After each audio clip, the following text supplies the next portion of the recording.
ಸ್ನೇಹಿತರೆ, ಮೀಡಿಯಾ ಮಾಸ್ಟರ್ಸ್ಗೆ ಸ್ವಾಗತ, ಸುಸ್ವಾಗತ. ಗೆಳೆಯರೆ, ಜಗತ್ತಲ್ಲಿ ಅತ್ಯುತ್ತಮ ಆಡಳಿತ ಪದ್ಧತಿ ಅಂದರೆ ಯಾವುದು? ಸಾಕಷ್ಟು ಜನ ಇದಕ್ಕೆ ಪ್ರಜಾಪ್ರಭುತ್ವ ಅಂತ ಉತ್ತರ ಹೇಳ್ತಾರೆ. ಯಾಕೆಂದ್ರೆ ಅಲ್ಲಿ ಪ್ರಜೆಗಳ ನಡುವಿನಿಂದ ಒಬ್ಬ ನಾಯಕನನ್ನ ಆರಿಸಿ ಅವನ ಮೂಲಕ ಪ್ರಜೆಗಳೇ ಆಡಳಿತವನ್ನು ನಡೆಸುವ ವಿಧಾನ ಅದು. ಜನರಿಂದ ಜನರಿಗಾಗಿ, ಜನರಿಗೋಸ್ಕರ, ಜನರೇ, ಹೀಗೆ ಪ್ರಜಾಪ್ರಭುತ್ವದ ಬಗ್ಗೆ ದೊಡ್ಡ ದೊಡ್ಡ ಮಾತುಗಳನ್ನು ಹೇಳಲಾಗತ್ತೆ. ಆದ್ರೆ ಪ್ರಜಾಪ್ರಭುತ್ವ ವ್ಯವಸ್ಥೆಯಲ್ಲಿ ಆಳುವವರನ್ನ ನಿಜವಾಗ್ಲೂ ಜನಾನೇ ಆರಿಸಿ ತರ್ತಾರಾ ಅಥವಾ ಅದು ಆಶಯ ಮಾತ್ರನಾ ಅನ್ನೋದನ್ನ ನೋಡಿದ್ರೆ ಅಲ್ಲಿ ಕೂಡ ಒಂದಷ್ಟು ನಿರಾಸೆ ನಮ್ಮನ್ನ ಕಾಡದೇ ಇರೋದಿಲ್ಲ. ಯಾಕೆಂದ್ರೆ ಇವತ್ತು ಪ್ರಜಾಪ್ರಭುತ್ವದ ಹೆಸರಲ್ಲಿ ಆಯ್ಕೆಯಾಗುವ ಬಹುತೇಕ ಸರ್ಕಾರಗಳನ್ನು ನಿಯಂತ್ರಿಸೋದು ವ್ಯಾಪಾರೋದ್ಯಮಿಗಳು ಹಾಗೂ ಕಾರ್ಪೊರೇಟ್ ಕಂಪನಿಗಳು. ಈ ಹಿಂದೆ ರಾಜರ ಕಾಲದ ಆಡಳಿತದಲ್ಲಿ ಕೂಡ ರಾಜರ ಮೇಲೆ ವ್ಯಾಪಾರಿಗಳು, ಶ್ರೀಮಂತ ವರ್ತಕರಿಗೊಂದು ಕಂಟ್ರೋಲ್ ಇದ್ದೇ ಇರ್ತಾ ಇತ್ತು. ಈಗ ಕೂಡ ಪ್ರಜಾಪ್ರಭುತ್ವ ಸರ್ಕಾರವನ್ನು ನಿಯಂತ್ರಿಸೋದು ಬಹಳಷ್ಟು ಕಡೆಯಲ್ಲಿ ಅದೇ ಶ್ರೀಮಂತ ಉದ್ಯಮಿಗಳೇ. ಈಗಂತೂ ಜಗತ್ತಿನ ಅತಿ ಪುರಾತನ ಪ್ರಜಾಪ್ರಭುತ್ವ ಅಂತ ಹೇಳ್ಕೊಳ್ಳೋ ಅಮೆರಿಕಾದಲ್ಲಿ ಶ್ರೀಮಂತಿಕೆ ಹಾಗೂ ಸೋಷಿಯಲ್ ಮೀಡಿಯಾ ಯಾರ ಕೈಯಲ್ಲಿರುತ್ತೋ ಆ ಉದ್ಯಮಿ ತನಗೆ ಬೇಕಾದವರನ್ನ ದೇಶದ ಅಧ್ಯಕ್ಷನನ್ನಾಗಿ ಮಾಡಿ ಆತನನ್ನ ನಿಯಂತ್ರಿಸುವ ತಾಕತ್ತನ್ನು ಕೂಡ ಪಡ್ಕೊಂಡು ಬಿಡ್ತಾನೆ. ನಾನು ಯಾರ ಬಗ್ಗೆ ಹೇಳ್ತಾ ಇದ್ದೀನಿ ಅನ್ನೋದು ಈಗಾಗಲೇ ನಿಮ್ಗೆ ಅರ್ಥ ಆಗಿರಬೇಕು. ಎಸ್, ಟೆಸ್ಲಾ ಹಾಗೂ ಎಕ್ಸ್ನ ಮಾಲೀಕ ಎಲನ್ ಮಸ್ಕ್ ಬಗ್ಗೆನೇ ನಾನು ಹೇಳ್ತಾ ಇರೋದು.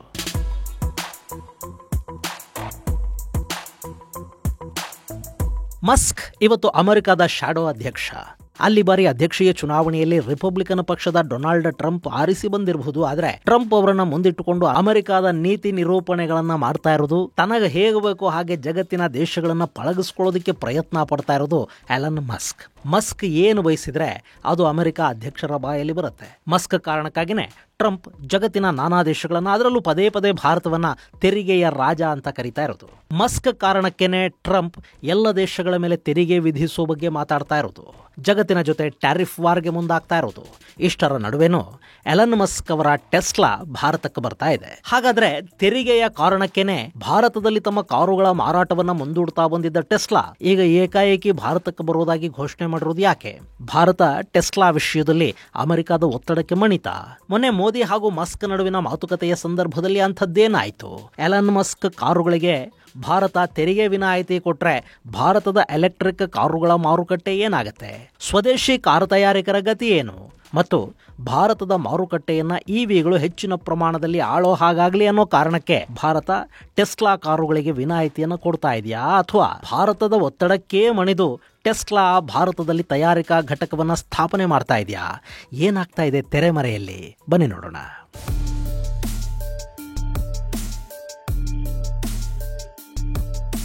ಗೆಳೆಯರೆ, ಮೊನ್ನೆ ಅಮೆರಿಕಾಗೆ ಭಾರತದ ಪ್ರಧಾನಿ ನರೇಂದ್ರ ಮೋದಿ ಭೇಟಿ ಕೊಟ್ಟಾಗ ಟೆಸ್ಲಾ ಮಾಲೀಕ ಎಲನ್ ಮಸ್ಕ್ ಜೊತೆ ಮೋದಿ ಮಾತುಕತೆಗಳು ನಡೆದದ್ದು ನಿಮಗೆ ಗೊತ್ತಿದೆ. ಆ ಭೇಟಿಗೆ ಸಂಸಾರ ಸಮೇತ ಮಸ್ಕ್ ಬಂದಿದ್ದು ಕೂಡ ಅಲ್ಲಿ ಸಣ್ಣದೊಂದು ವಿವಾದಕ್ಕೆ ಕಾರಣ ಆಗಿತ್ತು. ಆ ಸಂದರ್ಭದಲ್ಲಿ ಸ್ಪೇಸ್ ಶಟಲ್ಗೆ ಬಳಸುವ ಹೀಟ್ ಶೀಲ್ಡ್ ಒಂದನ್ನ ಮಸ್ಕ್ ಭಾರತದ ಪ್ರಧಾನಿಗೆ ಗಿಫ್ಟ್ ಮಾಡಿದ್ರು. ಅದು ಭಾರತ ಹಾಗೂ ಸ್ಪೇಸ್ ಎಕ್ಸ್ ನಡುವೆ ಮುಂದೆ ನಡೆಯಲಿರುವ ಬಾಹ್ಯಾಕಾಶ ಒಪ್ಪಂದದ ಸೂಚನೆ ಅಂತ ಹೇಳಲಾಯಿತು. ಆದ್ರೆ ಆ ಭೇಟಿಯ ಸಂದರ್ಭದಲ್ಲಿ ಇಬ್ರು ಏನು ಮಾತಾಡ್ಕೊಂಡ್ರು? ಅದು ಅಮೆರಿಕದ ಡೋಸ್ ಮುಖ್ಯಸ್ಥನ ಜೊತೆ ಭಾರತದ ಪ್ರಧಾನಿ ಮಾಡಿದ ಭೇಟಿನಾ ಅಥವಾ ಉದ್ಯಮಿ ಮಸ್ಕ್ ಜೊತೆ ಮೋದಿ ನಡೆಸಿದ ಮಾತುಕತೆನಾ?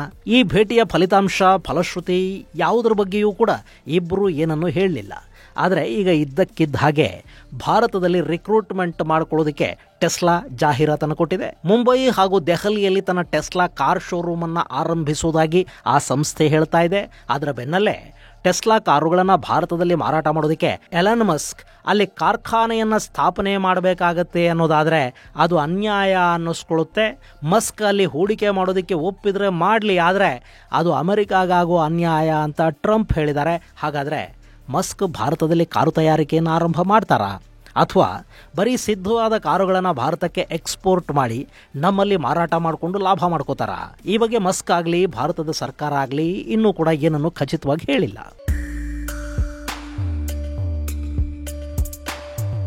ಗೆಳೆಯರೆ, ಸದ್ಯಕ್ಕಿರೋ ಮಾಹಿತಿಯ ಪ್ರಕಾರ ಮುಂಬೈ ಏರ್ಪೋರ್ಟ್ ಸಮೀಪ ಮತ್ತು ದೆಹಲಿ ಏರ್ಪೋರ್ಟ್ ಸಮೀಪ ಟೆಸ್ಲಾ 2 ಶೋರೂಮುಗಳನ್ನು ತೆರೆಯಲಿದೆ. ಅದಕ್ಕೆ ಬೇಕಾದ ಸಿಬ್ಬಂದಿಯನ್ನು ಅವರು ನೇಮಕ ಮಾಡ್ಕೋತಾ ಇದ್ದಾರೆ. ಅದಕ್ಕಾಗಿ ಲಿಂಕ್ಡ್ ಇನ್ನಲ್ಲಿ ಪ್ರಕಟಣೆಯನ್ನು ಕೊಡಲಾಗಿದೆ. ಯಾವ್ಯಾವ ಹುದ್ದೆಗಳು, ಏನೆಲ್ಲ ಅರ್ಹತೆ, ಎಲ್ಲಿ ಕೆಲಸ, ಎಲ್ಲವನ್ನ ಲಿಂಕ್ಡ್ ಇನ್ ಮೂಲಕ ಟೆಸ್ಲಾ ಪ್ರಕಟಿಸಿದೆ. ಹಾಗಾದ್ರೆ ಇಷ್ಟು ದಿನ ಭಾರತಕ್ಕೆ ಬಾರದೇ ಉಳಿದ ಟೆಸ್ಲಾ ಈಗ ಇದ್ದಕ್ಕಿದ್ದ ಹಾಗೆ ತನ್ನ ಶೋರೂಮುಗಳನ್ನು ಇಲ್ಲಿ ಯಾಕೆ ತೆರೀತಾ ಇದೆ? ನಿಮಗೆ ನೆನಪಿರಬೇಕು, ಟೆಸ್ಲಾ ಭಾರತಕ್ಕೆ ಬರುತ್ತೆ ಅನ್ನೋ ಮಾತುಗಳನ್ನು ನಾವು ಕೇಳೋದಕ್ಕೆ ಶುರು ಮಾಡಿದ್ದು 2021ರಲ್ಲಿ. ಕೇಳಿ. ಭಾರತದಲ್ಲಿ 2030 ವೇಳೆಗೆ ಇವಿಗಳ ಸಂಖ್ಯೆಯನ್ನು ಹೆಚ್ಚು ಮಾಡಬೇಕು ಅಂತ ಸರ್ಕಾರ ಬಯಸ್ತಾ ಇದೆ. ಝೀರೋ ಕಾರ್ಬನ್ ಯೋಜನೆಯ ಅಡಿಯಲ್ಲಿ ಪೆಟ್ರೋಲ್ ಡೀಸೆಲ್ ವಾಹನಗಳನ್ನು ಕಡಿಮೆ ಮಾಡಬೇಕು ಅನ್ನೋದು ಸರ್ಕಾರದ ಮುಂದಿರೋ ಗುರಿ. ಆದರೆ ನಮ್ಮಲ್ಲಿ ಇವಿಗಳಿಗೆ ನಿರೀಕ್ಷಿಸಿದಷ್ಟು ಮಾರುಕಟ್ಟೆ ಸಿಗ್ತಾ ಇಲ್ಲ. ಅಂದ್ರೆ ವಾಹನಗಳ ಮಾರಾಟ ಹೆಚ್ಚಾಗ್ತಾ ಇಲ್ಲ. ಅದಕ್ಕೆ ಕಾರಣ ಅವುಗಳ ಬೆಲೆ. ಗೆಳೆಯರೆ, ಇವಿ ಪೆಟ್ರೋಲ್ ಡೀಸೆಲ್ ಇಲ್ಲದೆ ನಡೆಯುತ್ತವೆ, ಚಾರ್ಜ್ ಮಾಡಿದ್ರೆ ಸಾಕು, ಅದರ ನಿರ್ವಹಣಾ ವೆಚ್ಚ ಕಡಿಮೆ, ಹೀಗೆಲ್ಲ ಸಾಕಷ್ಟು ಹೇಳ್ತಾರೆ. ಆದರೆ ಸಾಂಪ್ರದಾಯಿಕ ಇಂಧನವನ್ನು ಬಳಸೋ ವಾಹನಗಳಿಗೆ ಹೋಲಿಕೆ ಮಾಡಿಕೊಂಡ್ರೆ ಇವಿಗಳ ಬೆಲೆ ತುಂಬಾನೇ ಹೆಚ್ಚಿದೆ.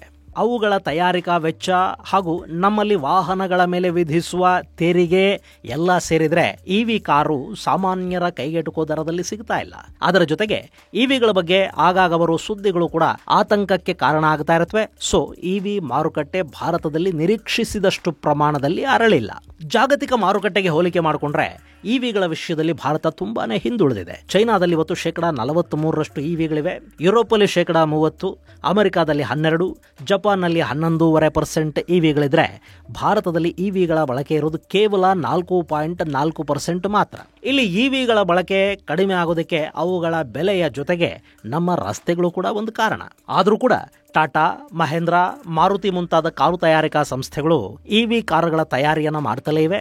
ಈ ಮಾರುಕಟ್ಟೆಗೆ ಕಾಂಪೀಟ್ ಮಾಡೋದಕ್ಕೆ ಟೆಸ್ಲಾ ಕೂಡ ಭಾರತಕ್ಕೆ ಬರಬೇಕು ಅಂತ ಬಯಸಿತ್ತು. ಟೆಸ್ಲಾ ಅನ್ನೋದು ವರ್ಲ್ಡ್ ಕ್ಲಾಸ್ ಕಾರು, ಅದಕ್ಕೆ ಭಾರತದಲ್ಲಿ ಮಾರುಕಟ್ಟೆ ಕೂಡ ಸಿಗಬಹುದು.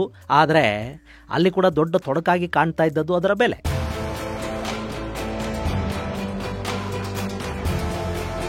ಗೆಳೆಯರೆ, ನಮ್ಮಲ್ಲಿ ಕಾರುಗಳು ಹೇಗೆ ಅಂದ್ರೆ, ಒಂದು ಕಾರಿನ ಮೂಲ ಬೆಲೆ ಎಷ್ಟಿರುತ್ತೆ ಅದರ 50% ನಾವು ಅದರ ಮೇಲೆ ತೆರಿಗೆ ಪಾವತಿಸಬೇಕಾಗಿ ಬರುತ್ತೆ.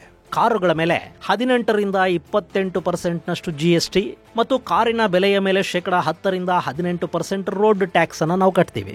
ಹೀಗಾಗಿ ವಾಹನಗಳ ಬೆಲೆ ಅರ್ಧಕ್ಕರ್ಧ ಇಲ್ಲಿ ಹೆಚ್ಚಾಗುತ್ತೆ. ಇದು ದೇಶದ ಒಳಗೆ ತಯಾರಾಗೋ ಕಾರುಗಳ ಮೇಲೆ ಬೀಳುವ ತೆರಿಗೆ. ಇನ್ನು ಅದೇ ಕಾರನ್ನ ವಿದೇಶದಿಂದ ಆಮದು ಮಾಡಿಕೊಂಡ್ರೆ 100% ಆಮದು ಸುಂಕವನ್ನು ವಿಧಿಸ್ತಾರೆ. ಅಂದ್ರೆ ಒಂದು ಕಾರಿನ ಬೆಲೆ $10,000 ಆದ್ರೆ ಭಾರತಕ್ಕೆ ಅದನ್ನ ತರಿಸ್ಕೊಂಡ್ರೆ ಸರ್ಕಾರಕ್ಕೆ $10,000 ಆಮದು ಸುಂಕವನ್ನ ಕಟ್ಟಬೇಕು. ಅಲ್ಲಿಗೆ ಕಾರಿನ ಬೆಲೆ $20,000 ಆಯ್ತು. ಅದರ ಜೊತೆ ಮತ್ತೆ ರೋಡ್ ಟ್ಯಾಕ್ಸು, GST ಇವೆಲ್ಲ ಇರುತ್ತವೆ. ಹೀಗಾಗಿ ಆಮದು ಕಾರುಗಳು ತುಂಬಾನೇ ತುಟ್ಟಿ ಅನ್ನಿಸ್ಕೊಳ್ತವೆ. ಅವುಗಳನ್ನು ಖರೀದಿ ಮಾಡೋದಕ್ಕೆ ಜನ ಮುಂದಾಗೋದಿಲ್ಲ. ಈ ಕಾರಣದಿಂದಲೇ ಟೆಸ್ಲಾ ಭಾರತಕ್ಕೆ ಬರಲಿಲ್ಲ. ಭಾರತದ ತೆರಿಗೆ ವ್ಯವಸ್ಥೆಯಲ್ಲಿ ನಮಗೆ ಕಾರುಗಳನ್ನು ಮಾರಾಟ ಮಾಡೋದಕ್ಕೆ ಸಾಧ್ಯ ಆಗೋದಿಲ್ಲ ಅಂತ ಮಸ್ಕ್ ಹೇಳಿದ್ರು.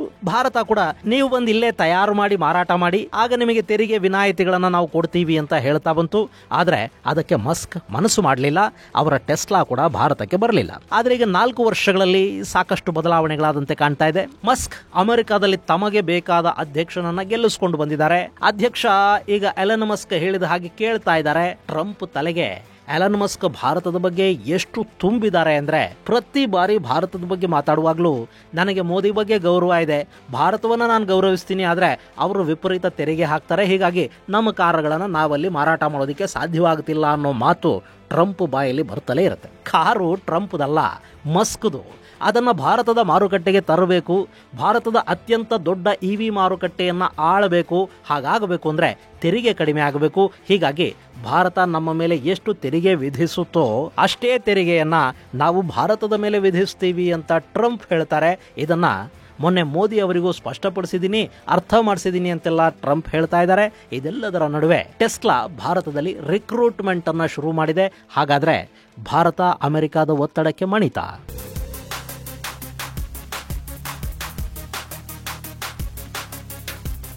ಗೆಳೆಯರೆ, ಇಲ್ಲಿ ಭಾರತ ಹೇಳ್ತಾ ಇರೋದೇನು ಅಂದ್ರೆ, ಯಾವುದೇ ಕಾರ್ ತಯಾರಿಕಾ ಕಂಪನಿ ಭಾರತದಲ್ಲಿ $500 ಮಿಲಿಯನ್ ಹೂಡಿಕೆ ಮಾಡಿದ್ರೆ ಅವರ ವಾಹನಗಳ ಮೇಲೆ ವಿಧಿಸುವ ತೆರಿಗೆಯನ್ನ ನಾವು 15% ಇಳಿಸ್ತೀವಿ ಅಂತ. ಅಂದ್ರೆ ಟೆಸ್ಲಾ ಕಾರುಗಳ ಮೇಲೆ ತೆರಿಗೆ ಕಡಿಮೆ ಆಗಬೇಕು ಅಂದ್ರೆ ಅವರು ತಯಾರಿಕಾ ಘಟಕವನ್ನ ಭಾರತದಲ್ಲಿ ಶುರು ಮಾಡಬೇಕು. ಇದನ್ನ ಟೆಸ್ಲಾ ಮಾಡ್ತಾ ಇದೆಯಾ?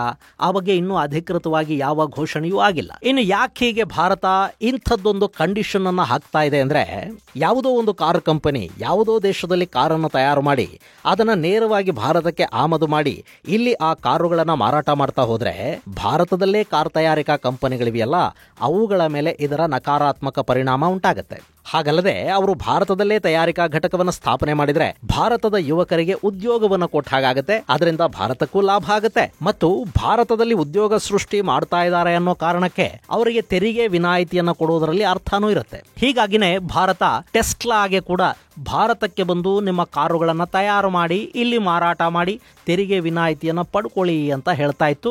ಈಗ ಟೆಸ್ಲಾ ಭಾರತಕ್ಕೆ ಬರುತ್ತಾ ಗೊತ್ತಿಲ್ಲ. ಅಕಸ್ಮಾತ್ ಟೆಸ್ಲಾ ಕಾರುಗಳು ಭಾರತಕ್ಕೆ ಬಂದು ಅವುಗಳಿಗೆ ತೆರಿಗೆ ವಿನಾಯಿತಿಯನ್ನ ಭಾರತ ಸರ್ಕಾರ ಕೊಟ್ಟಿದ್ದೇ ಆದ್ರೆ ಅದರ ಪರಿಣಾಮ ಇಲ್ಲಿನ ಸ್ಥಳೀಯ ಕಾರು ತಯಾರಿಕಾ ಕಂಪನಿಗಳ ಮೇಲಂತೂ ಖಂಡಿತ ಉಂಟಾಗುತ್ತೆ. ಯಾಕೆಂದ್ರೆ ಗುಣಮಟ್ಟದ ದೃಷ್ಟಿಯಿಂದ ನಾವು ನೋಡಿದಾಗ ಭಾರತದ ಕಾರುಗಳಿಗಿಂತ ಟೆಸ್ಲಾ ಗುಣಮಟ್ಟದಲ್ಲಿ ತುಂಬಾನೇ ಉತ್ಕೃಷ್ಟವಾಗಿದೆ. ಚೆನ್ನಾಗಿರೋದನ್ನ ಚೆನ್ನಾಗಿದೆ ಅಂತ ಹೇಳೋದಕ್ಕೆ ಯಾವ ಸಂಕೋಚನೂ ಪಡಬೇಕಿಲ್ಲ. ಆದ್ರೆ ಭಾರತದ ಕಾರುಗಳಿಗೆ ಹೋಲಿಕೆ ಮಾಡಿದ್ರೆ ಟೆಸ್ಲಾ ಕಾರುಗಳ ಬೆಲೆ ಸ್ವಲ್ಪ ಹೆಚ್ಚೇ ಇರುತ್ತೆ. ಅದರ ಮೇಲೆ ಮತ್ತೆ 100% ಆಮದು ಸುಂಕವೂ ಬಿದ್ರೆ ಆಗ ಟೆಸ್ಲಾ ಕಾರುಗಳು ಕೈಗೆಟುಕದಷ್ಟು ಬೆಲೆಯನ್ನ ಹೆಚ್ಚು ಮಾಡಿಕೊಳ್ಳುತ್ತವೆ. ಹಾಗಲ್ಲದೆ ತೆರಿಗೆಯ ಪ್ರಮಾಣ ಕಡಿಮೆ ಆದ್ರೆ ಭಾರತದ ಮಾರುಕಟ್ಟೆಯಲ್ಲಿ ಟೆಸ್ಲಾಗೆ ಖಂಡಿತ ಸ್ಥಾನ ಸಿಗುತ್ತೆ ಮತ್ತು ಇಲ್ಲಿನ ಸ್ಥಳೀಯ ಕಾರು ತಯಾರಿಕಾ ಕಂಪನಿಗಳೇನಿವೆ ಅವುಗಳಿಗೆ ಟೆಸ್ಲಾ ಖಂಡಿತ ಕಾಂಪೀಟ್ ಮಾಡೋದಕ್ಕೆ ಶುರು ಮಾಡುತ್ತೆ ಮತ್ತು ಈ ಮಾರುಕಟ್ಟೆಯನ್ನ ಟೆಸ್ಲಾ ಒಂದಷ್ಟರ ಮಟ್ಟಿಗೆ ಕಿತ್ಕೊಂಡ್ರೂ ಕೂಡ ಅಚ್ಚರಿ ಪಡಬೇಕಾದ ಅಗತ್ಯ ಇಲ್ಲ. ಆದ್ರೆ ಇಲ್ಲಿನ್ನೂ ಟೆಸ್ಲಾ ತನ್ನ ಕಾರು ತಯಾರಿಕಾ ಘಟಕವನ್ನ ಸ್ಥಾಪನೆ ಮಾಡ್ತಾ ಇದೆಯಾ ಅನ್ನೋ ಬಗ್ಗೆ ಅಧಿಕೃತವಾಗಿ ಇನ್ನೂ ಯಾವ ಘೋಷಣೆಯೂ ಆಗಿಲ್ಲ.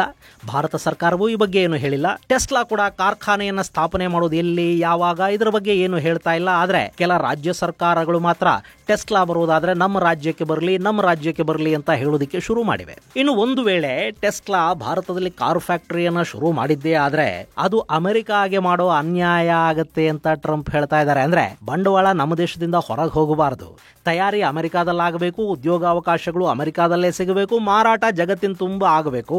ಅದು ಟ್ರಂಪ್ ಬಯಕೆ. ಭಾರತ ಕೂಡ ಅದನ್ನೇ ಬಯಸುತ್ತೆ. ಮೇಕ್ ಇಂಡಿಯಾ ಗ್ರೇಟ್ ಅಗೈನ್ ಅಂತ ಮೋದಿ ಕೂಡ ಹೇಳೋದಕ್ಕೆ ಶುರು ಮಾಡಿದ್ದಾರೆ. ಹೀಗಾಗಿ ಟೆಸ್ಲಾ ಭಾರತಕ್ಕೆ ಬರಬೇಕು, ಇಲ್ಲಿನ ಮಾರುಕಟ್ಟೆಯನ್ನ ಗಳಿಸಬೇಕು ಅಂದ್ರೆ ಇಲ್ಲಿ ಹೂಡಿಕೆ ಮಾಡಿ ಇಲ್ಲಿನ ಯುವಕರಿಗೂ ಕೆಲಸ ಸಿಗುವ ಹಾಗದು ಮಾಡಬೇಕು. ಹಾಗಾದ್ರೆ ಮೊನ್ನಿನ ಮೋದಿ ಮಸ್ಕ್ ಮಾತುಕತೆಯ ಸಂದರ್ಭದಲ್ಲಿ ಅಂಥದ್ದೇನಾದರೂ ಒಪ್ಪಂದ ಆಗಿದೆಯಾ? ಟೆಸ್ಲಾ ಭಾರತದಲ್ಲಿ ಕಾರು ತಯಾರಿಕಾ ಕಾರ್ಖಾನೆಯನ್ನ ಸ್ಥಾಪನೆ ಮಾಡುತ್ತಾ ಅಥವಾ ಅಮೆರಿಕದ ಒತ್ತಡಕ್ಕೆ ಭಾರತ ಮಣಿದು ಟೆಸ್ಲಾ ಮೇಲಿನ ತೆರಿಗೆಯನ್ನು ಕಡಿಮೆ ಮಾಡೋದಕ್ಕೆ ಹೋಗ್ತಾ ಇದೆಯಾ ಏನೋ.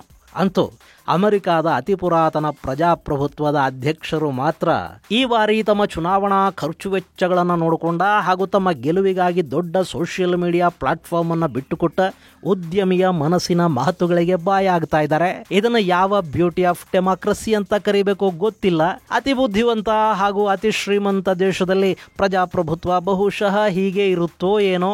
ಯಾಕೆಂದ್ರೆ ಬಡ ದೇಶಗಳಲ್ಲಿ $1 ಬಿಲಿಯನ್ ಹಣ ಖರ್ಚು ಮಾಡಿದ್ರೆ ಪ್ರಜಾಪ್ರಭುತ್ವದ ಸರ್ಕಾರಗಳನ್ನೇ ಕೆಡವಿ ಬಿಡೋದಕ್ಕೆ ಸಾಧ್ಯವಾಗುವಾಗ ಅಮೆರಿಕಾದಲ್ಲಿ ಹೀಗೆ ಯಾಕಾಗಬಾರದು? ಬಹುಶಃ ಇಡೀ ಜಗತ್ತಿಗೆ ಪ್ರಜಾಪ್ರಭುತ್ವದ ಪಾಠ ಮಾಡೋ ಅಮೆರಿಕಾದ ಪ್ರಜಾಪ್ರಭುತ್ವ ಏನಿದೆ ಅದರ ವಾಸ್ತವ ರೂಪಾನೇ ಇದಿರಬಹುದು. ಇದು ಗೆಳೆಯರೆ ಮಸ್ಕ್, ಟ್ರಂಪ್ ಹಾಗೂ ಭಾರತಕ್ಕೆ ಸಂಬಂಧಪಟ್ಟ ಒಂದಷ್ಟು ಮಾಹಿತಿ. ಮುಂದಿನ ಸಂಚಿಕೆಯಲ್ಲಿ ಮತ್ತಷ್ಟು ವಿಶೇಷಗಳ ಜೊತೆ ಮತ್ತೆ ಭೇಟಿಯಾಗೋಣ. ಅಲ್ಲಿವರೆಗೆ ಜೈ ಹಿಂದ್, ಜೈ ಕರ್ನಾಟಕ.